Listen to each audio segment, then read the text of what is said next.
Voilà, bienvenue à chacun, bienvenue à ceux qui nous visitent peut-être pour la première fois. Vous aurez l'occasion à la fin du culte, si vous le souhaitez, vous présenter. On veut également souhaiter la bienvenue à tous ceux qui nous suivent sur la chaîne YouTube de l'Église. On va avoir un culte un peu spécial puisque c'est la clôture de toutes les activités de l'Église. Et du coup, nous aurons la participation de la chorale des enfants et de la chorale de l'Église qui participe pour la fête de Noël ou pour la fête de la musique dans les rues de Pau. Et je vous invite pour commencer à prier. Seigneur notre Dieu et Père, Seigneur, quel privilège, Seigneur, de pouvoir se réunir pour te louer, pour t'adorer, Seigneur, parce que tu es un Dieu qui nous aime, tu es un Dieu en qui on peut se confier, Seigneur. Seigneur, nous voulons te remettre ce culte, que tout soit pour ta gloire, Seigneur, pour ton honneur, Seigneur, parce que tu es digne de recevoir cette louange. On veut te remettre tous nos frères et sœurs qui, à travers le monde, Seigneur, qui sont persécutés ou qui passent par des difficultés comme le Venezuela, Seigneur, vraiment que tu puisses les garder et les entourer, Seigneur, dans le bon nom de Jésus, notre Sauveur. Amen. Et je vous invite à prendre le psaume 96. C'est un psaume qui nous invite à chanter à l'Éternel. En introduction, à 3 reprises, il y a écrit « Chanter à l'Éternel ».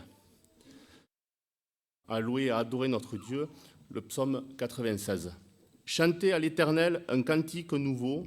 Chantez à l'Éternel, vous tous, habitants de la terre.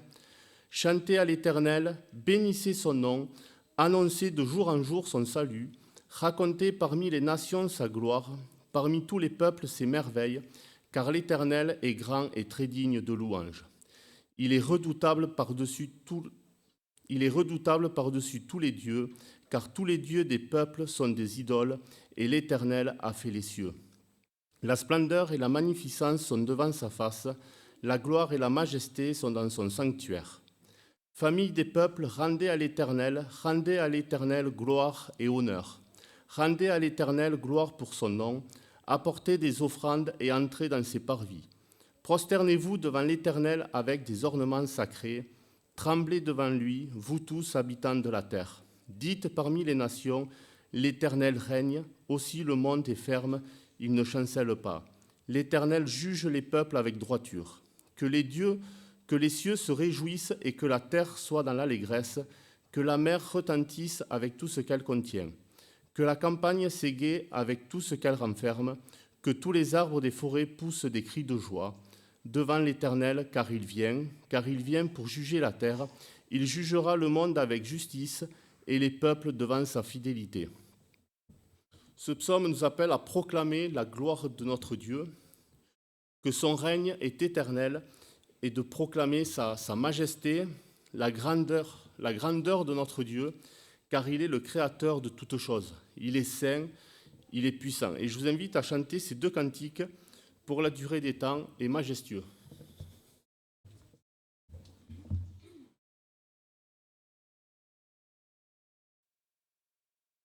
Il est majestueux.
La chorale d'enfants.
Juste les enfants, restez là.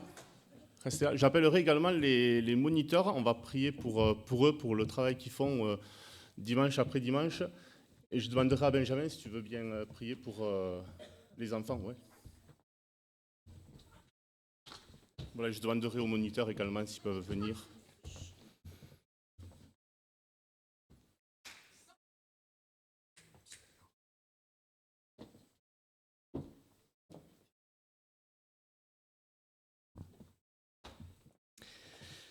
Prions.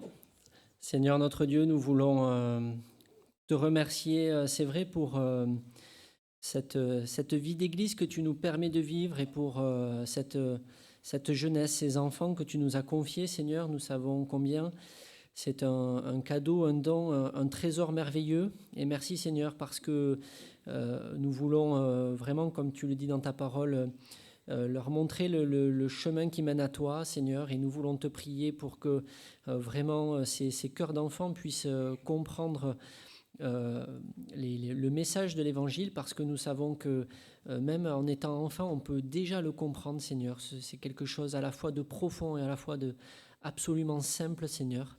Nous te remercions parce que souvent nous sommes aussi émerveillés de voir combien ils comprennent, parfois même mieux que nous, certains aspects de l'Évangile, Nous te remercions, Seigneur, de ce cadeau merveilleux que tu nous as fait, Seigneur, d'avoir cette responsabilité de nos enfants.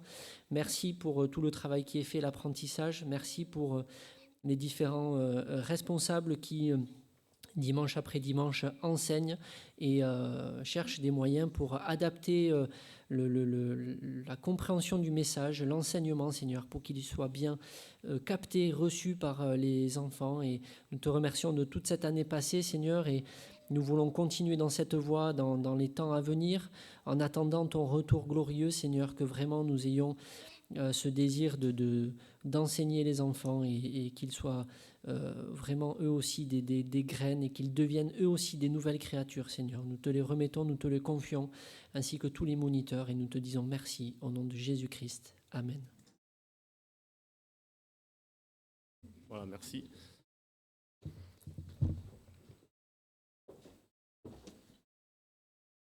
Et je vous propose de reprendre ce psaume 96 au verset 8.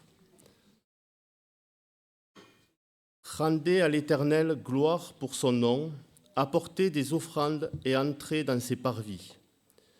C'est une autre façon de pouvoir rendre gloire à notre Seigneur par le moyen de l'offrande. Il n'y a aucune obligation, c'est un choix personnel, le but étant de le faire de bon cœur, comme Paul peut nous le rappeler dans l'Épître aux Corinthiens. Le Seigneur, ce qu'il souhaite, c'est que l'on donne notre cœur premièrement à lui. Et je vous invite à chanter, je chanterai gloire pendant qu'il passe.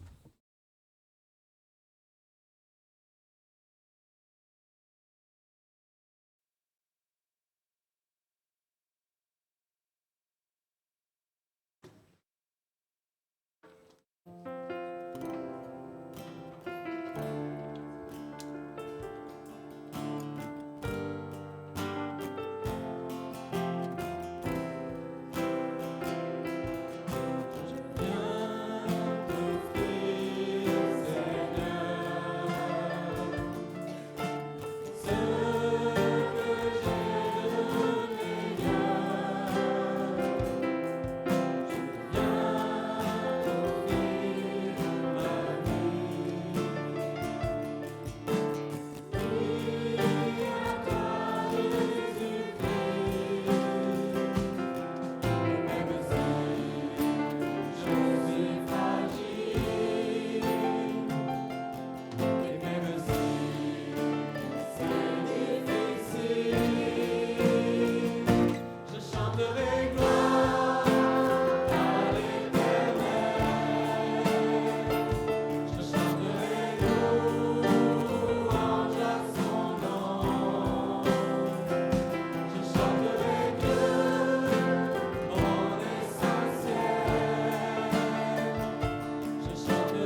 Prie pour les, pour les offrandes. Seigneur, tu nous as permis de donner chacun un peu, Seigneur, mais tout ce que l'on a donné vient de toi, parce que c'est toi qui nous donnes tout ce dont on a besoin. Je voudrais, Seigneur, aussi que ces dons puissent être servir aussi à l'avancement de ton royaume, Seigneur, que les responsables aussi puissent être inspirés aussi pour que tout se fasse sous ton regard et sous ton autorité. Alors on remet ces offrandes devant toi aussi, Seigneur, et que ce soit à ta gloire. Au nom de ton Fils Jésus-Christ. Amen. Merci. Et du coup, maintenant, j'appellerai la chorale qui va chanter « Toi qui disposes ».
Marching in, oh, when the sands go marching in. Oh Lord, I want to be in that number. Oh, when the sands go marching in.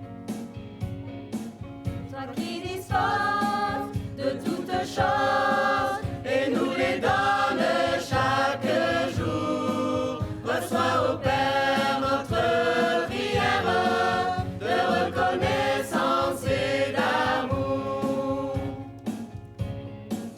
Le don suprême de ta main sainte, c'est notre pardon, c'est ta paix et ta clémence, trésor immense, et le plus grand de tes bienfaits. Que par ta grâce, l'instant qui passe serve à nous rapprocher de toi, et qu'à chaque heure vers ta demeure, nos cœurs s'élèvent par la foi.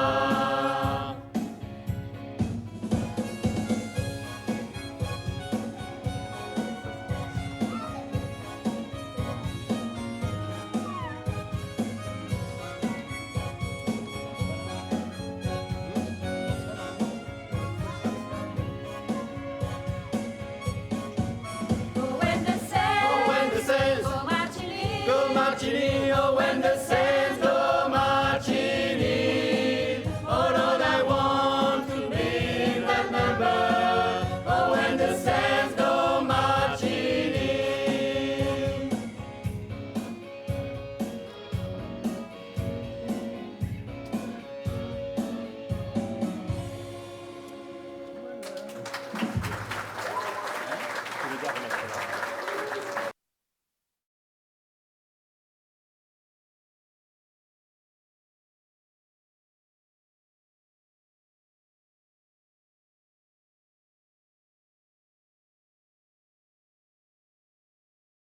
Merci à la chorale. Et je vous invite, pour introduire à la Sainte Seine, de chanter ce cantique « Montre-moi l'aurore ».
Dans le psaume 96, au verset 2,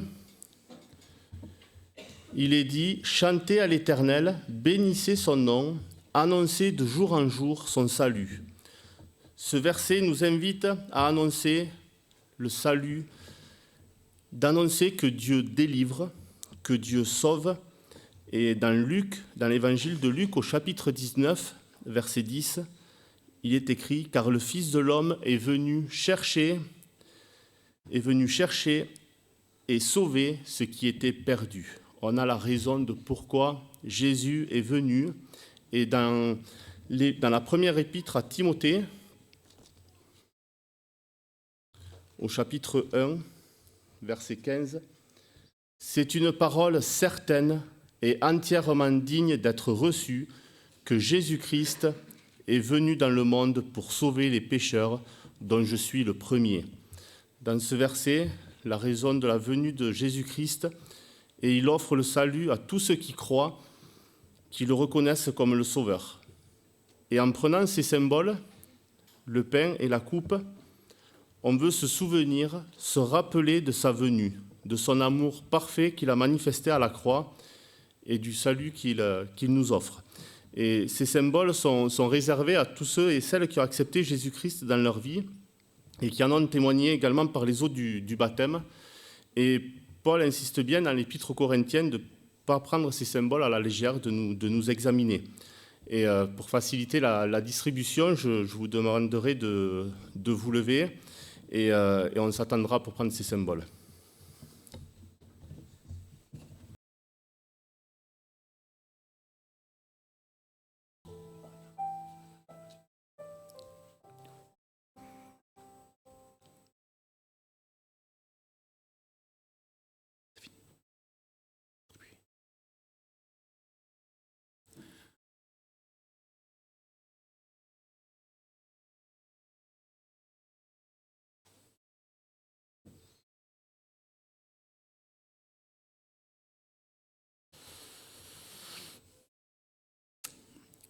Seigneur Jésus, quand tu es monté à la croix, Seigneur, tu as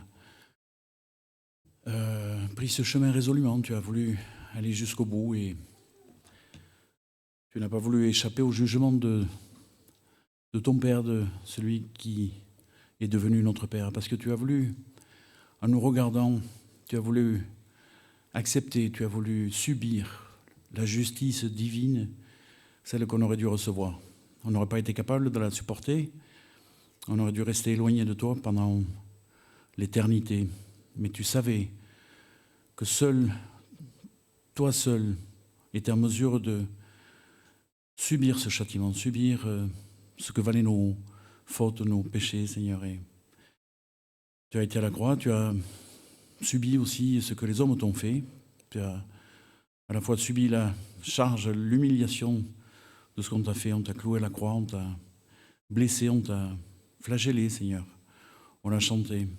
Et notre Dieu, tu as aussi subi la justice paternelle, celle de ce grand Dieu des cieux. Et quand tout a été accompli, tu l'as crié, tout est accompli. Alors, le voile s'est déchiré aussi et on a accès auprès du Père maintenant. Alors, on veut se rappeler par ce pain que tu as donné ton corps entièrement. Et on veut se rappeler, Seigneur, en te bénissant et en t'adorant. Amen. Prenons le Père.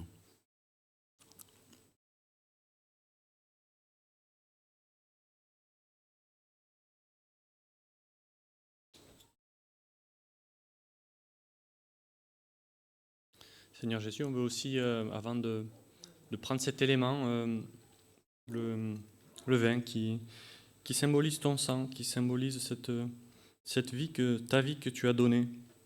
Tu as donné pour nous racheter de nos fautes, de tous nos manquements. Toi seul pouvais payer ce prix, et on veut s'en souvenir ce matin encore, et te remercier et te louer pour ça. En ton nom précieux, Amen. On peut prendre la coupe.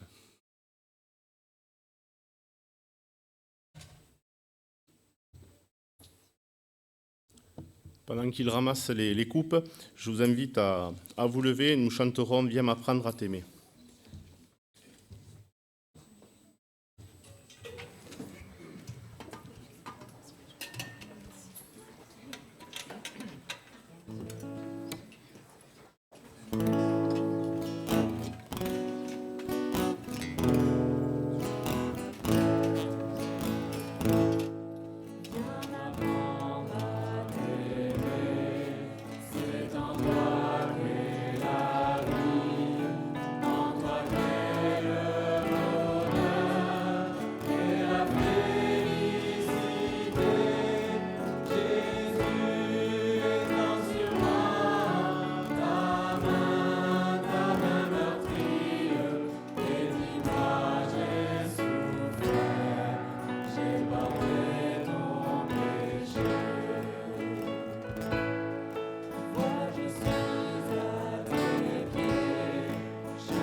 J'invite les enfants à monter. Puis je vais laisser la place à Garcia. Juste avant, je vais prier. Seigneur notre Dieu, merci pour ces enfants que tu nous donnes, Seigneur. Je voudrais te les remettre chacun, te remettre les moniteurs qui vont monter, Seigneur, pour que tu puisses vraiment les enseigner, que tu puisses diriger les moniteurs, Seigneur. Et je voudrais te remettre Garcia, Seigneur. On va ouvrir ta parole, Seigneur. Merci parce qu'elle est la vérité, elle nous enseigne, Seigneur, et vraiment que tu puisses diriger Garcia dans ce qu'il aura à nous dire de ta part, et que tu puisses vraiment, Seigneur, ouvrir nos oreilles, que l'on puisse vraiment entendre ta parole et la mettre en pratique, Seigneur. Bénis ce moment, dans le bon nom de Jésus. Amen.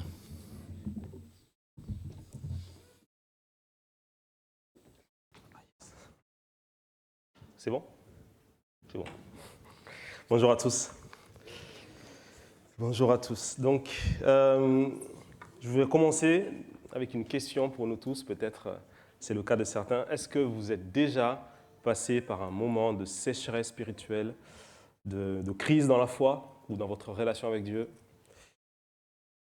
Peut-être dû à des difficultés que vous vivez ou peut-être dû à un simple découragement ou à des doutes. Est-ce que ça vous est déjà arrivé? Peut-être que c'est votre cas ce matin. Alors je vous comprends parce que ça m'est arrivé, c'était mon cas il y a même pas quelques semaines. Et quand ça nous arrive, généralement on peut se poser la question, mais comment faire? Comment faire pour tenir ferme dans la foi? Alors pour répondre à cette question, je vous propose de faire connaissance avec Timothée. Alors pas Timothée Naudillon, mais on va revenir 20 siècles en arrière. Timothée est donc un jeune pasteur de l'église d'Éphèse en Grèce. C'est un jeune qui était très zélé pour le Seigneur. Il a accompagné l'apôtre Paul dans pas mal de voyages missionnaires et Paul était un peu comme son mentor. Et d'ailleurs, Paul a écrit une première lettre pour le coacher un peu sur comment gérer l'église d'Éphèse là où il était. Mais quelques années plus tard, alors que Paul est emprisonné, c'est sa deuxième fois, il est emprisonné à Rome, il va être exécuté dans quelques mois, on a l'impression que Paul s'inquiète un peu pour Timothée. On ne sait pas trop ce qui se passe, mais on a l'impression que peut-être que Timothée a perdu un peu de son zèle. Peut-être qu'il était un peu découragé, juste à cause des épreuves ou des difficultés, de la persécution qui sévissait à l'époque. Et donc Paul va l'écrire cette deuxième lettre, où qui à la base, l'idée c'était simplement de lui dire « Timothée, viens, j'ai besoin de toi ». Mais il en profite pendant toute la lettre pour l'enseigner comment faire pour combattre le bon combat de la foi. Et donc, je vais vous proposer ce matin de faire un survol de cette deuxième lettre de Timothée. Donc, je n'aurai pas un seul passage, on va faire pas mal de passages sur cette lettre-là. On va se balader un peu. Alors, juste, vous pouvez présenter un peu l'image de la chaise. Je ne sais pas si on peut peut-être éteindre les lumières, que ça soit plus... Voilà. Alors, ce que je vais vous proposer, c'est de trouver, hein, on regarde un peu dans cette lettre, deuxième lettre de Paul à Timothée, que Paul va donner 4 armes efficaces pour Timothée, pour qu'il puisse tenir dans la foi. Alors, ces armes-là, on ne les voit pas de façon chronologique quand vous lisez, mais en fait, si vous lisez la lettre en entier, vous allez le voir un peu partout. C'est un peu disséminé. Donc, ce que je vous propose pour nous aider à nous en rappeler, imaginez on fabrique une chaise, et dans une chaise, on a 4 pieds, donc c'est 4 piliers un peu. Si on enlève un des pieds, la chaise ne tiendra pas. Donc, il faut 4 pieds pour tenir. Donc, gardons ça un peu en tête. Mais on va regarder ces 4 armes, ces 4 pieds que Paul va donner à Timothée pour tenir ferme dans la foi. Première arme qu'il donne, premier pilier, c'est de combattre par l'écriture. Ça, c'est ce qu'il lui dit dans le passage très connu de 2 Timothée, chapitre 3, à partir du verset 14 au verset 17. Alors, dans le contexte, il parle un peu des hommes méchants qui s'égarent eux-mêmes et qui égarent les autres. Il parle un peu d'un contexte particulier. Et ensuite, il dit, mais toi, Timothée, quant à toi, tiens, si on peut présenter les versets 2 Timothée 3, 14, quant à toi, tiens ferme dans ce que tu as appris et reconnu comme certain, sachant de qui tu l'as appris. Depuis ton enfance, tu connais les saintes Écritures qui peuvent te rendre sage en vue du salut par la foi en Jésus-Christ. Toute l'Écriture est inspirée de Dieu et utile pour enseigner, pour convaincre, pour corriger, pour instruire dans la justice, afin que l'homme de Dieu soit formé et équipé pour toute œuvre bonne. Donc Timothée, tu connais les Écritures, tu les as appris depuis ton enfance, alors attache-toi à la parole de Dieu. Attache-toi parce que d'abord, elle est fiable, comme il le dit, il lui rappelle que ces Écritures-là, en fait, il les a appris de quelqu'un, il les a appris alors, potentiellement de sa mère, il en parle après dans la lettre, qui a appris à Timothée les Écritures depuis son bas âge. Donc potentiellement, c'était une femme qui était sincère dans la foi, donc quelqu'un quand même de fiable, qui était sincère dans la foi, et donc ça fiabilise aussi un peu, on va dire, l'enseignement qu'il a reçu. Mais Timothée a aussi reçu l'enseignement de la part de Paul. Paul qui était un apôtre de Christ, un témoin de la résurrection de Christ, donc qui était aussi un témoin fiable. Donc il lui dit un message assez clair. Timothée, tiens ferme dans la foi, dans cette Bible-là, car elle est confirmée par des témoins oculaires et par des serviteurs sincères. Mais deuxièmement, cette parole, elle est divine. Il le dit dans la suite du texte. Ce n'est pas juste des paroles humaines inventées de toutes pièces, comme les fausses religions de ce monde. Non, cette Bible-là, elle est inspirée. Littéralement, c'est soufflé de Dieu. Ce sont les paroles même de Dieu que les hommes ont écrites sur cette Bible. Et ce n'est pas juste une partie de la Bible qui est la parole de Dieu, mais dans le verset, on a vu, c'est toute l'Écriture. Si on peut réafficher le verset, c'est toute l'Écriture qui est la parole de Dieu. Et donc, par conséquent, Timothée, cette parole, elle est fiable, elle est divine, alors ne t'appuie pas sur autre chose. Pour ton salut, seul l'Évangile révélé dans les Écritures suffisent. Pour ta vie en Christ, pour ton combat dans la foi, tu n'as pas besoin d'aller chercher des expériences humaines, des philosophies mondaines. Attache-toi à la parole, elle te suffit amplement. Elle te suffit pour t'instruire dans la justice, pour t'aider à prendre des bons choix, pour te convaincre dans le péché, pour te corriger, pour te redresser. Ça ne veut pas dire qu'on ne peut pas écouter des personnes autres que la parole, là, sinon vous ne serez pas là en train de m'écouter. Mais il faut que tout ce qui parle de la part de Dieu, qui parle de la parole de Dieu, mais en fait, il faut que ça passe par le filtre de la parole.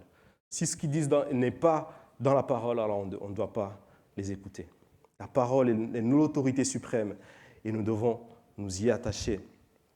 Et pour que la parole de Dieu ait son effet dans notre vie, il faut la connaître, il faut la lire, il faut y passer du temps. Il ne faut pas juste l'effleurer de temps en temps dans la semaine, un verset par-ci, par-là, mais vraiment passer de temps de qualité, méditer régulièrement sur les Écritures et l'appliquer dans notre vie. C'est comme ça qu'elle aura un effet.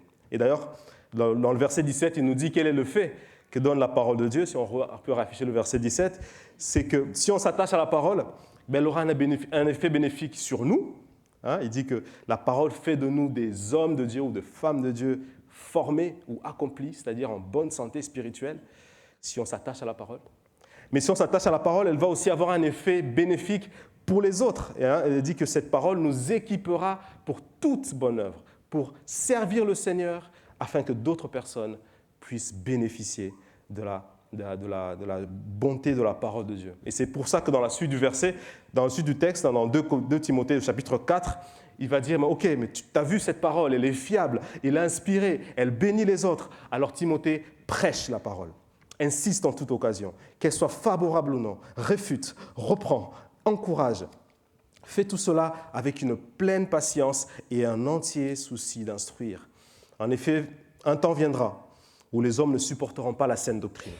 Au contraire, ayant la démangeaison d'entendre des choses agréables, ils se donneront une foule d'enseignants conformes à leurs propres désirs. Vous voyez ce qu'il lui demande, il lui demande d'être fidèle à cette parole-là pour qu'il puisse la prêcher dignement. Et ça, c'est valable pour un prédicateur comme Timothée, mais aussi pour chacun d'entre nous. Lorsque vous êtes appelé à annoncer l'Évangile à un non-croyant, comme on l'a fait dimanche dernier dans les rues, ou peut-être à édifier quelqu'un, à encourager un frère en Christ avec la parole de Dieu, en fait, il faut qu'on reste fidèle à la parole lorsqu'on le fait. C'est-à-dire qu'il ne faut pas qu'on la dilue parce qu'on a peur de vexer ou quoi. Non, il faut qu'on dise le message tel qu'il est, même si des fois il n'est pas agréable à écouter. Mais comme il le dit, avec beaucoup de douceur et de patience, nous devons dire ce que les gens ont besoin d'écouter au lieu de dire simplement ce qu'ils ont envie d'écouter. C'est comme ça que la parole de Dieu sera bénéfique pour eux, pour chacun d'entre nous aussi. Donc je récapitule sur cette première arme très puissante quand même qui est déjà assez forte. C'est la parole de Dieu à laquelle nous devons nous attacher pleinement et que nous devons l'annoncer fidèlement. Deuxième arme que Paul donne à Timothée dans cette lettre, c'est de combattre par la souffrance. Alors, ça paraît bizarre quand même. Mais c'est un peu ce qu'il lui dit en 2 Timothée, chapitre 1, verset 8. Je le lis. N'aie donc pas honte du témoignage à rendre à notre Seigneur, ni de moi son prisonnier, mais souffre avec moi pour l'Évangile en comptant sur la puissance de Dieu. Il continue, dans le chapitre 2, verset 3, il lui dit encore, souffre avec moi comme un bon soldat de Jésus-Christ. C'est bizarre un peu, non? Paul, est-ce qu'il serait quelqu'un qui aimerait se faire du mal et qui demanderait à Timothée de se lancer dans la même dynamique? Je ne pense pas. En fait, ce qu'il essaye simplement de lui faire comprendre, c'est que dans la vie chrétienne, souffrir fait simplement partie de la vie chrétienne. C'est juste normal, en fait, lorsqu'on est un disciple de Jésus. Et d'ailleurs, pour l'aider à comprendre, dans le chapitre 2, plus loin, dans le verset 4, il continue, il donne 2 exemples. Il dit « Aucun soldat en service ne s'embarrasse des affaires de la vie courante s'il veut plaire à qui l'a recruté. L'athlète n'est pas couronné s'il n'a pas lutté selon les règles. Le cultivateur qui travaille dur doit être le premier à récolter les fruits. » Je ne sais pas si vous voyez l'image, mais quand tu pars en guerre avec l'armée, l'objectif, ce n'est pas d'aller se faire du mal parce qu'on aime se faire du mal. Non, il y a un objectif, il y a une cause importante pour laquelle les gens vont aller lutter et essayer de vaincre. Et c'est juste normal, en fait, pour le soldat de souffrir. C'est juste normal. Alors, le soldat, il ne doit pas déserter en disant « Oh, c'est trop dur, je préfère aller à la plage, me la couler douce, en plus il fait chaud, je ne veux pas aller lutter. » Non, il doit accepter cette souffrance. C'est pareil pour l'athlète. Actuellement, on regarde la Coupe du Monde, nous tous. Et faire de la compétition, ça fait mal. Enfin, il y a des douleurs physiques, il y a des douleurs... il court pendant 90 minutes. Moi, pendant une demi-heure, déjà, c'est dur. Vous courez pendant 1h30, c'est difficile. Mais ça fait partie de la compétition. S'ils veulent gagner, ils doivent accepter cette souffrance-là. Et donc, le principe est le même pour notre vie chrétienne. La vie chrétienne est un combat ou une compétition dont l'objectif, c'est de gagner la coupe, la couronne de la vie éternelle en Jésus-Christ.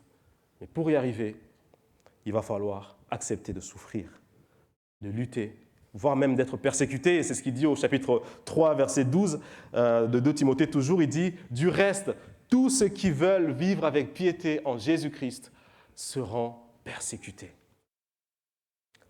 En fait, dès qu'on s'engage pour Jésus-Christ, dès que l'on décide d'obéir à Christ, dès qu'on décide de faire quelque chose pour le Seigneur, que ce soit pour se faire baptiser, que ce soit pour aller sortir pour évangéliser, que ce soit pour obéir au Seigneur dans un angle dans notre vie, dès qu'on veut vivre pieusement pour Jésus-Christ, on subira des luttes, on subira des combats. Alors peut-être des combats internes avec des doutes, du découragement, des tentations, mais aussi peut-être des combats externes avec le monde qui nous persécute, ou les gens qui vont se moquer de nous, ou qui vont nous mépriser, peut-être notre famille qui va nous délaisser, peut-être que on sera emprisonnés, et dans certains contextes même, on perdra notre vie. Mais en fait, ça, c'est simplement normal dans la vie chrétienne. Alors certes, la vie chrétienne authentique, elle est pleine de joie, elle est pleine de réconfort, elle est pleine d'espérance, c'est vrai, mais elle est aussi pleine de souffrance.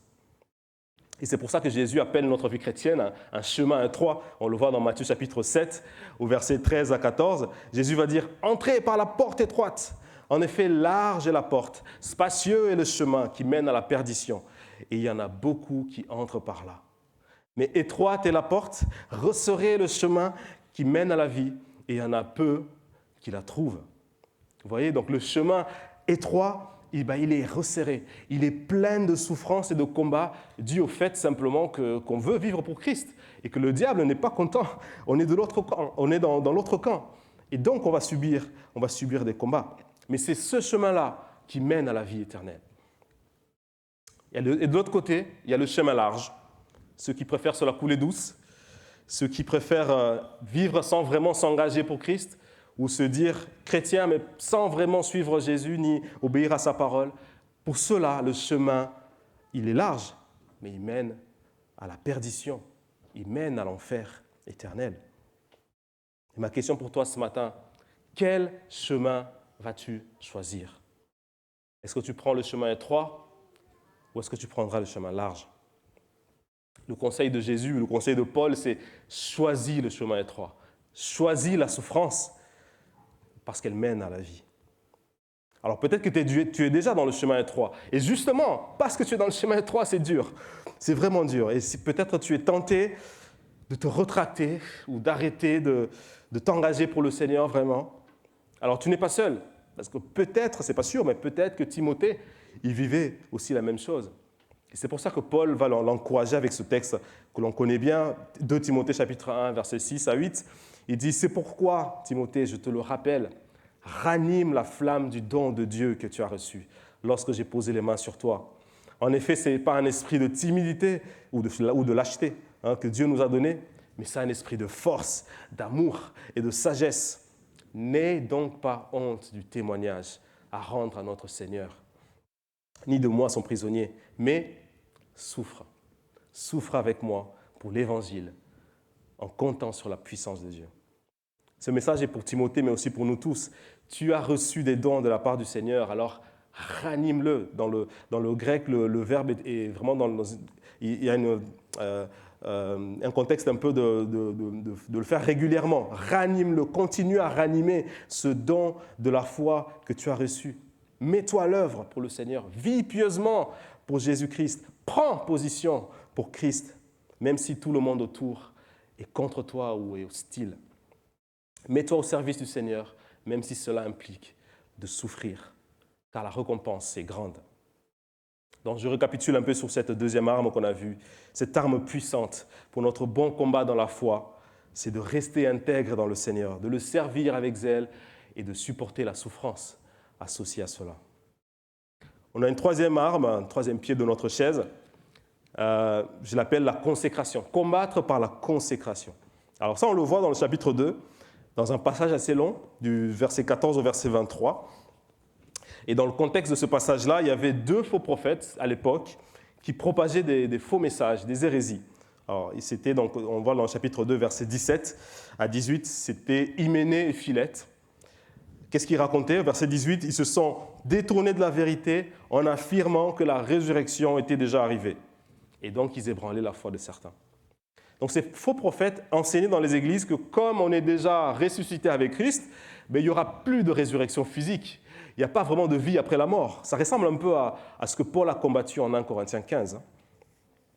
Et ce mensonge a dû pousser peut-être les gens à vivre une vie de débauche, à simplement se dire, comme on dit dans notre période actuelle, tu n'as qu'une seule vie, profite, tu n'as qu'une seule vie. Beaucoup de gens ont suivi ce message-là. Et peut-être que Timothée, en voyant ça, en voyant autant de gens en train de suivre ces faux messages, peut-être ça peut être décourageant. Je ne sais pas si vous, mais si ça ne vous a pas découragé de voir qu'on n'est pas très nombreux à suivre le Seigneur, il y a autant de monde qui va dans le sens inverse. Parfois, ça peut être décourageant. Mais Paul va l'encourager. Dans le chapitre 2, toujours, au verset 19, il lui dit « Cependant, les solides fondations posées par Dieu subsistent, porteuses de cette inscription. Le Seigneur connaît ceux qui lui appartiennent. Et tout homme qui prononce le nom du Seigneur, qui se détourne du mal. » Donc, ces faux prophètes et tous les gens qui les suivaient, en fait, ils vivaient dans le péché. Pourquoi? Parce qu'ils ne connaissaient pas le Seigneur. Ou plutôt, le Seigneur ne le connaissait pas. Mais toi, Timothée, c'est l'inverse. Toi, tu appartiens au Seigneur. Toi, le Seigneur te connaît intimement. Il t'a choisi. Alors, détourne-toi du mal. Ça, c'est l'arme qu'il lui donne. Consacre-toi pour le Seigneur. Vis pour le Seigneur entièrement. Éloigne-toi du mal. Comme doit le faire quelqu'un qui connaît le Seigneur. Et pour l'aider à comprendre ce message, plus loin encore dans le verset, toujours en chapitre 2, au verset 20, il lui donne un exemple. Dans le verset 20, il dit « Dans une grande maison, il n'y a pas seulement des ustensiles d'or et d'argent, mais il y a aussi en bois et en terre. Les uns sont d'un usage noble, les autres d'un usage méprisable. Donc si donc quelqu'un se purifie de ces choses, il sera un vase d'usage noble, saint, utile à son maître et prêt pour toute bonne œuvre. La grande maison, ça peut faire allusion peut-être à l'Église en général, l'Église visible en général, avec des faux prophètes qui se disent chrétiens mais qui annoncent un faux message. Et donc, ces faux prophètes-là, ces faux chrétiens-là, qui vivent dans le péché en se disant chrétiens, ben en fait, ils sont ces vases d'usage méprisables, inutiles. Mais toi, Timothée, est-ce que tu veux être d'un usage noble? Est-ce que tu veux être utile pour Dieu? Alors ne les ressemble pas. Éloigne-toi du mal. Éloigne-toi de ces choses. Consacre-toi à Dieu. Ce message est vraiment très actuel pour nous. Si on veut avoir un vrai impact dans notre lycée, dans notre fac, dans notre travail, dans notre quartier, je ne sais pas, si on veut avoir un vrai impact, avant de chercher à évangéliser, cherchons d'abord à vivre une vie dans la sainteté. Il faut qu'on soit cohérent avec le message qu'on va annoncer. Il faut qu'on soit consacrés nous-mêmes déjà à Dieu. Comment faire du coup pour être consacré à Dieu? Paul, toujours dans ce passage, il va donner la tactique très très simple. Fuir dans la bonne direction. Premièrement, par exemple, en ce qui concerne ma bouche, en ce qui concerne ce qui sort de ma bouche, comment je fais pour me consacrer? Donc dans le verset 16, il lui dit « Évite ou fuis les discours vains et profanes, car ceux qui les tiennent avanceront toujours plus dans l'impiété, et leur parole rangera comme la gangrène. » Donc Timothée, fais attention à ce que tu dis. Fais attention à tes discours. Ne ressemble pas à eux qui déforment la parole de Dieu pour pouvoir justifier leur vie dans le péché. Non, tu dois fuir cela. Mais il faut fuir dans la bonne direction. Il ne faut pas juste se taire et rien dire. Fuis dans la bonne direction, et c'est ce qu'il lui dit dans le verset 15. Efforce-toi de te présenter devant Dieu comme un homme qui a fait ses preuves, un ouvrier qui n'a pas à rougir, mais qui expose droitement la parole de la vérité. Au lieu de proférer donc des discours profanes et inutiles, alors lui, dans son contexte, il était prédicateur, au lieu de dire ces choses qui étaient inutiles, il lui dit non, toi, reste attaché à la parole, prêche-la correctement, dignement, la parole de Dieu. Fuis vers la parole de Dieu. Et en ce qui concerne ma vie de tous les jours, mes actions, en ce qui concerne mes désirs intérieurs, comment je fais pour me consacrer à Dieu? C'est ce qu'il le dit toujours dans ce passage, au chapitre 2, au verset 22. Il dit à Timothée, Timothée, fuis les passions de la jeunesse. Je m'arrête là. Fuis les passions de la jeunesse. Alors, il fait probablement allusion à des passions ou à des désirs internes d'ordre sexuel. Mais si vous lisez, je ne vais pas donner le verset, mais si vous lisez à la maison 1 Timothée 6, verset 11, il dit quasiment la même chose, quasiment les mêmes phrases, mais pour d'autres choses, pour des calomnies, pour des querelles. Fuis ces choses-là. Donc, fuis ces choses qui peuvent naître de ton cœur, ces passions mauvaises qui peuvent naître de ton cœur. Il ne faut pas qu'on laisse de la place pour que nos mauvais désirs se réalisent. C'est ça, fuir. Et je sais qu'en tant que chrétien, surtout quand on est jeune, mais même pas que jeune, on a parfois tendance on connaît les limites et on veut essayer de flirter un peu avec les limites. Un peu comme s'il y a une falaise, à Biarritz, il y a une falaise qui s'est effondrée, et supposons qu'on veut s'approcher d'une falaise, on sait qu'elle est dangereuse, on sait quelle est la limite, mais on veut s'approcher le plus possible pour essayer de voir la belle vue qu'il y a devant. Mais on sait que c'est dangereux. La réponse de Dieu est claire. Fuis le plus loin possible. Échappe-toi le plus loin possible. Ne flirte pas avec les limites. Et c'est ce qu'il dit à Timothée dans la suite du texte, pour qu'il fuit, mais qu'il fuit dans la bonne direction. Toujours dans ce texte-là, dans 2 Timothée 2, 22, il dit « Fuis les passions de la jeunesse et recherche la justice, la foi, l'amour, la paix. » Je m'arrête là. La foi, l'amour et la paix. Fuis le mal, fuis le péché, mais pas en restant dans ton coin. Non, fuis-le en cherchant l'intimité avec Dieu.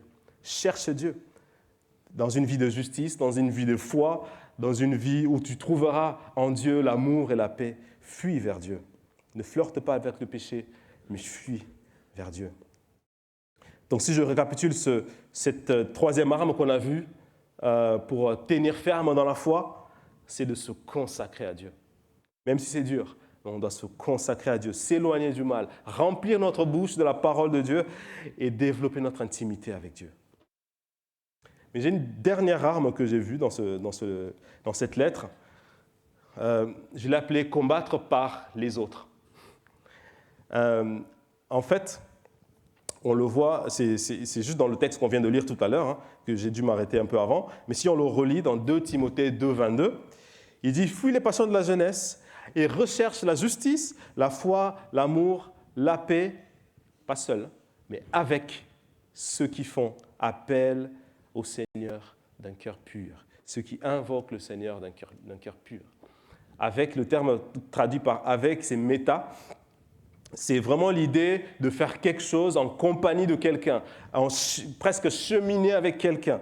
Vous voyez, donc l'idée, ce n'est pas simplement d'être là à l'église, chacun de son côté, on chante les louanges, c'est très bien ce qu'on fait, mais l'idée de ce texte, ce n'est pas juste de chanter, chacun dans son coin, et on dit que c'est bon.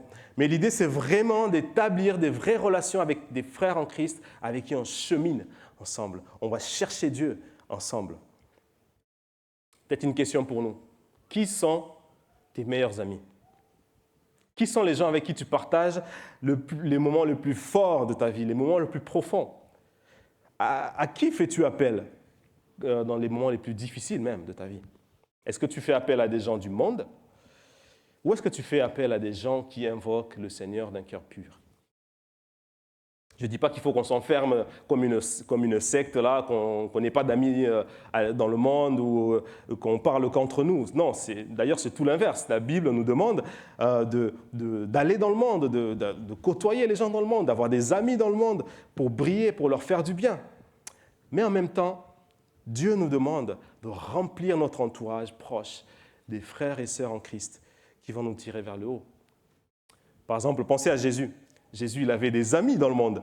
Il mangeait avec des gens de mauvaise vie, il passait du temps avec eux, avec des prostituées, avec des collecteurs d'impôts, sans jamais pécher avec eux, bien sûr. Mais au milieu de tout ça, qui étaient les gens les plus proches de Jésus? Qui étaient les gens les plus proches de Jésus? C'était des gens qui aimaient Dieu. À leur manière, ils étaient faibles, ils n'étaient pas parfaits, mais c'était des gens qui aimaient Dieu. Et quand Jésus est passé par le moment le plus difficile de son combat par la foi, à Gethsémane, là où il a sué du sang, là où il a eu un combat féroce avant d'aller à la croix, à qui est-ce qu'il a fait appel? Est-ce qu'il a fait appel à ses amis de mauvaise vie pour venir l'aider? Non, si vous lisez Matthieu 26, il a fait appel à Pierre, à Jacques et à Jean, en leur disant « Les gars, venez prier avec moi, je ne vais pas bien. Je suis en dépression totale. Venez prier avec moi. » Alors, ils n'ont pas réussi à bien le faire, mais Jésus, il cherchait toujours à être bien entouré. Alors, parlons de l'apôtre Paul. Dans le contexte de cette lettre, Paul, il n'arrête pas de dire que ça lui fait du bien d'être bien entouré. Il parle au chapitre 1, par exemple, d'Onésiphore, qu'il a fait du bien en venant à Rome quand il était emprisonné. Au chapitre 4, il dit à Timothée, il parle de Luc qui est là constamment avec lui. Bon, ne cherchez pas, mais juste pour vous le regarder à la maison. Et dans le chapitre 4, il dit à Timothée, mais viens vite, j'ai envie que tu sois là. Et s'il te plaît, amène avec toi Marc. Bref, j'ai envie d'être bien entouré. Alors peut-être si vous ne venez pas, ce n'est pas grave, le Seigneur va prendre soin de moi. Mais si vous pouvez venir, franchement, venez passer du temps avec moi. J'ai besoin d'être bien entouré.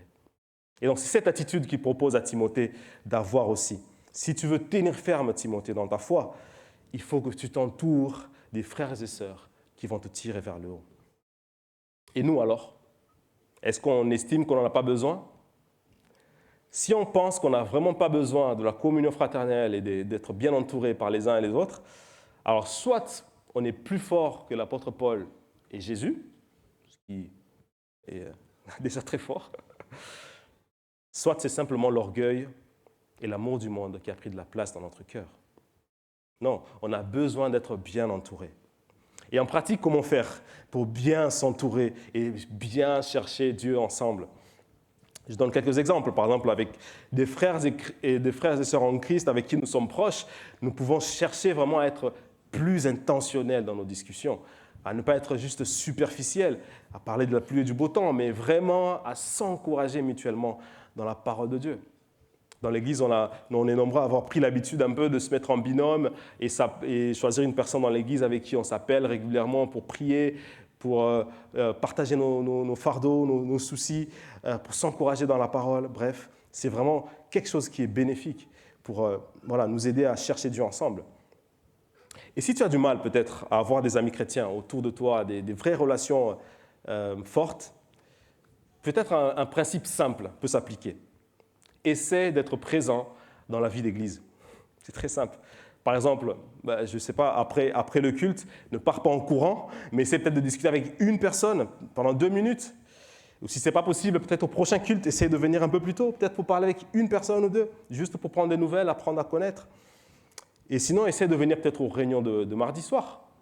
Essaie de venir aux réunions de quartier, une fois par mois. Essaie de venir aux agapes que l'on fait. Essaie de venir au week-end d'église qu'il y aura en septembre. Bref, je ne dis pas ça pour culpabiliser, mais pour nous aider à comprendre et à réaliser en fait que nous avons tellement de moyens dans l'Église pour être bien entourés que c'est vraiment dommage de ne pas en profiter. Alors j'ai une dernière application, une petite parenthèse pour les célibataires. Alors les mariés, vous ne m'écoutez pas. Pour les célibataires qui cherchent un conjoint. Alors ce texte, 2 Timothée 2, 22, a vraiment quelque chose à vous dire. Que ton premier critère, non négociable, il faut que ça soit quelqu'un qui invoque le Seigneur d'un cœur pur. Quelqu'un qui est disciple de Christ et qui va t'aider toi-même aussi à suivre Christ. Alors ça, ce n'est pas moi qui le dis, c'est la parole de Dieu qui est très claire à ce sujet. Il y a tellement de textes, vous pouvez les noter, les regarder à la maison. Deutéronome 7, Esdras 9, 1 Corinthiens 7, 2 Corinthiens 6, bref, tellement de textes qui vont spécifier que c'est même un péché que de choisir vouloir démarrer une relation amoureuse avec un non-croyant. Je parle bien des célibataires, les maris, c'est un autre sujet. Mais pourquoi est-ce que Dieu interdit ça à nos chers amis célibataires? Ce n'est pas parce qu'avec un chrétien, tu seras forcément avec quelqu'un de parfait. Mais comme le suggère 2 Timothée 2, 22, si tu es avec une personne qui craint Dieu, avec qui vous cherchez Dieu ensemble, vous allez mieux tenir ferme dans votre bon combat de la foi. Et vous pourrez mieux glorifier Dieu dans votre vie de couple et votre vie de famille.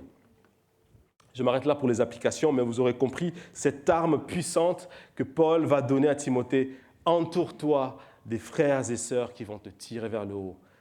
Combat avec les autres ou par les autres. Du coup, en guise de conclusion, on a pu construire un peu notre chaise avec ses 4 pieds, l'écriture, le service souffrant, la consécration, la communion fraternelle avec toutes ces armes-là. Mais à votre avis, est-ce qu'on est prêt à aller au combat avec ces 4 armes?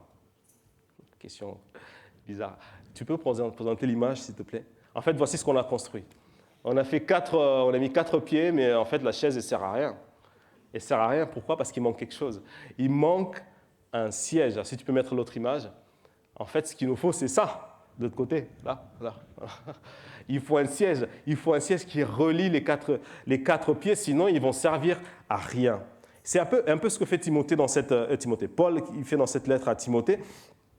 Il va lui donner toutes ces armes-là, mais sans un lien parfait, cela ne marchera pas. Et ce lien-là, c'est Jésus-Christ. Sans Jésus-Christ, ce combat est voué à l'échec. Alors c'est pour ça qu'il lui dit en 2 Timothée 2,8, il dit « Timothée, souviens-toi de Jésus, le Messie ressuscité, issu de la descendance de David, conformément à l'évangile que je prêche. » Je ne sais pas si ça vous a jamais choqué ce texte. Comment ça, souviens-toi de Jésus? Un chrétien peut oublier Jésus? Un serviteur de Dieu peut oublier Jésus? Et là suit. Si je prends nos 4 points, nos 4 armes que j'ai dit, par exemple, en ce qui concerne la Bible, oui, on peut lire la Bible tous les jours. On peut même la connaître par cœur. Mais on peut juste le faire mécaniquement parce que c'est une case à cocher. Ou pire encore, le faire comme des pharisiens qui vont simplement retirer les enseignements moraux et passer complètement à côté de Jésus, qui est le centre du message. Sur le deuxième point, oui, on peut servir le Seigneur avec zèle et même en souffrant, en étant persécuté. Mais on peut faire ça tout en oubliant Jésus. Parce qu'on peut le faire par simple activisme religieux. On le fait parce qu'il faut le faire. Ou parce qu'on se sent coupable si on ne le fait pas. Ou parce qu'on veut des applaudissements humains. On fait ça en oubliant complètement Jésus. Troisièmement, oui, on peut se consacrer à Dieu, vivre dans la pureté, dans la sainteté, tout en oubliant Jésus, parce qu'on le fait simplement par légalisme, parce qu'on croit que ça, notre façon de vivre, elle va nous justifier devant Dieu. Et quatrièmement, oui, on peut vouloir bien s'entourer avec les meilleurs amis chrétiens qu'on peut avoir et simplement parler de la pluie et du beau temps et jamais s'encourager vraiment dans notre foi en Christ. Donc oui, c'est possible de vivre sa foi en oubliant complètement Jésus. Mais c'est tragique. C'est une chaise sans siège. C'était dur à dire ça. C'est une chaise sans siège. Un combat voué à l'échec. C'est pour ça que Paul il rappelle à Timothée, il dit « Souviens-toi de Jésus ». Souviens-toi de Jésus d'abord comme ton Seigneur. Dans le verset 8, il le dit « Souviens-toi comme le Messie, le Roi, le Seigneur de toutes choses, celui pour qui nous vivons ». Timothée, que ta vie, tes choix, ton ministère ne soient pas pour ton gain personnel, que ce ne soit pas pour des applaudissements humains ou quoi que ce soit d'autre, que ta vie soit pour Jésus et pour Jésus seul. Souviens-toi de Jésus, ton Seigneur. Mais souviens-toi aussi de Jésus, ton Sauveur. C'est ce qu'il lui dit au chapitre 1, si je repars au chapitre 1, versets 9 à 10. Il dit que Dieu nous a sauvés et nous a adressé un saint appel. Il ne l'a pas fait à cause de nos œuvres, mais à cause de son propre plan et de sa grâce qui nous a été accordée en Jésus-Christ de toute éternité et qui a maintenant été révélée par la venue de notre Sauveur Jésus-Christ. C'est lui qui a réduit la mort à l'impuissance et a mis en lumière la vie et l'immortalité par l'Évangile. Timothée, quand je dis Timothée, c'est nous. Timothée, quoi que tu fasses, que tu connaisses ta Bible par cœur, que tu sois hyper dévoué pour Dieu, ça ne suffira jamais à compenser ton péché devant Dieu. La sainteté de Dieu est beaucoup trop grande. Donc Dieu ne nous accepte pas en fonction de nos œuvres, mais simplement à cause de la grâce qu'il nous a accordée par la mort et la résurrection de Jésus. Jésus est notre seul espoir pour être accepté, approuvé par Dieu. C'est pour ça qu'il lui dit « Souviens-toi de Jésus, ton Sauveur ». Et dernièrement, oui, souviens-toi de Jésus, ton pourvoyeur, celui par qui tu peux toutes choses. Parce que oui, ce monde est trop attrayant. Le diable est trop séducteur. Notre chair est trop faible. Bref, le bon combat de la foi, il est beaucoup trop dur si tu essaies de le faire par tes propres forces. Jean, la semaine dernière, il disait qu'il est fatigué de combattre par ses propres forces, mais je partage complètement. C'est fatigant de combattre par ses propres forces. Et c'est même impossible. Mais notre seul espoir, notre seul appui, c'est Jésus. C'est pour ça qu'il le dit en 2 Timothée 1,8. Il dit, donc souffre avec moi pour l'Évangile, mais comment ? En comptant sur la puissance de Dieu. Ou encore dans le chapitre 1, verset 14, il dit, garde le bon dépôt qui t'a été confié. Donc voilà, attache-toi à la parole, vraiment, mais par le Saint-Esprit qui habite en nous. Pas par tes forces, mais par le Saint-Esprit qui a été donné, l'Esprit de Christ. Et encore le verset que je préfère le plus dans cette lettre, c'est 2 Timothée 2,1. Toi donc, mon enfant, fortifie-toi. Mais comment ? Pas par tes propres forces. Fortifie-toi dans la grâce qui est en Jésus-Christ. À chaque jour, à chaque pas que tu fais, sois totalement dépendant de Jésus. Demande-lui de l'aide, parce que ce n'est que par la grâce de Dieu en Jésus-Christ que tu peux y arriver. Donc souviens-toi de Jésus, ton pourvoyeur. Pourquoi ? Parce qu'avec Jésus, nous sommes plus que vainqueurs dans ce combat. C'est pour ça que Paul, vers la fin de la lettre, il va dire ça avec beaucoup d'assurance. 2 Timothée 4, 18, « Le Seigneur me délivrera de toute œuvre mauvaise et me sauvera pour me faire entrer dans son royaume céleste. À lui soit la gloire au siècle des siècles. Amen. » En fait, on peut peut-être comparer notre combat de la foi avec une finale de Coupe du Monde. On est en plein dedans en ce moment. Mais imaginez qu'on est en train de perdre, on n'arrive pas à marquer, on n'y arrive pas. Et notre meilleur capitaine, notre meilleur joueur, le capitaine, il arrive, il marque, je ne dis pas 50 buts, et il reste 5 minutes avant la fin du match. On sait que l'ennemi, il ne va jamais rattraper ça. C'est impossible. En 5 minutes, ce n'est pas possible. On a déjà gagné. La victoire est acquise. Mais il faut finir le combat. Il faut finir le match. Si on déserte pendant le match, on sera éliminé sur tapis vert. Ça serait dommage. Ça serait dommage. Il faut finir le match. C'est pareil pour notre foi. Christ nous a assuré la victoire, une victoire éclatante par sa mort et sa résurrection à la croix. Mais il nous faut combattre jusqu'au bout. Tenir ferme avec ces armes que j'ai listées, si on peut remettre l'image pour nous remémorer ça. Tenir ferme en restant attaché à l'Écriture. Tenir ferme en restant zélé pour le Seigneur, même si ça implique de souffrir. Tenir ferme en étant consacré au Seigneur, en s'éloignant du mal. Et finalement, tenir ferme en s'entourant des frères et sœurs qui vont nous aider à cheminer ensemble. Et ce n'est qu'en faisant cela et tout en gardant les yeux vers Jésus, notre capitaine, notre grand joueur, notre Seigneur, notre Sauveur, notre pourvoyeur. Ce n'est que comme ça qu'à la fin de notre vie ou au retour de Christ, on pourra dire comme Paul a dit à la fin de la lettre, et c'est la fin, mon dernier verset, 2 Timothée 4, verset 7. Ce n'est que comme ça qu'on pourra dire « J'ai combattu le bon combat, j'ai terminé la course, j'ai gardé la foi. Désormais, la couronne de justice m'est réservée. Le Seigneur, le juste juge, me la remettra ce jour-là, non seulement à moi, mais aussi à tous ceux qui auront attendu avec amour sa venue. » Je vous propose de prier. Oui, le Seigneur notre Dieu, merci pour ta parole qui nous ranime, ta parole qui nous encourage, qui nous fortifie. Merci parce que tu as déjà vaincu à la croix et nous sommes au bénéfice de cette victoire éclatante à la croix. Mais tu nous responsabilises aussi, Seigneur, par ton esprit et par ta puissance. Tu nous responsabilises aussi à faire tous nos efforts pour tenir ferme, mais tenir ferme en comptant sur toi. Et merci pour l'encouragement que l'on peut avoir, Seigneur, que tu es avec nous dans ce combat difficile, dans ces souffrances que l'on peut subir. Tu marches avec nous, tu nous conduis, tu es avec nous. Et merci pour tout, Seigneur, dans le nom de Jésus. Amen. Je vous propose, pour vous dégourdir les jambes, de vous lever pour chanter Debout, Sainte Cohorte.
Merci à Garcia pour le message.